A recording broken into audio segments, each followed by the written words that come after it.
nyo. And sobrang dali lang ito. Ayan. Una yung gagawin, hawakan mo yung bato ng paganyan. And then, ayan. Kahit mataas muna yung gagawin mo. Ayan na. Para lang kayong may hinahalo. Diba? Kaya lang kayo naghahalo. Tapos, ibababa nyo lang yung bato na ganyan. Ayan. Ayan. Dahan-dahan muna. Yan ba yan, no? Ito tingnan nyo ito. Ikot nyo lang na ganyan na para kayong may hinahalo. Pero naka-slide nyo Hindi araw ko, no? siya.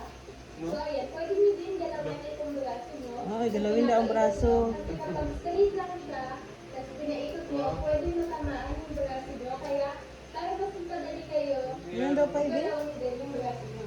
Isunod nyo din yung galaw Tingnan mo. sa halaw na pag-ikot ng braso. Daw? Paano daw, Yara? Diba? Ganyan. Yung braso, habang Yung braso, wala akong giliw.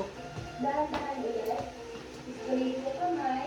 Tapos, ayan. Ayan mo. Oh. Ikot lang yung baton na parang may hinahalo. Parang nagalo-halo ka lang daw ng ano. Pagkalo na, isabay na yung braso sa pag-ikot ng baton. Ganyan mo daw yung braso mo. Masyado mahaba yung baton mo. Matatamaan talaga kayo.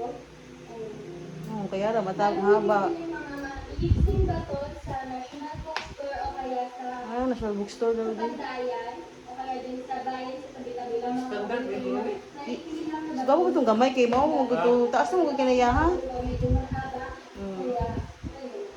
So, alam ko naman ang mga past learner kayo. Kaya, Sige daw, Yara. sa next na Balo naman siya, di.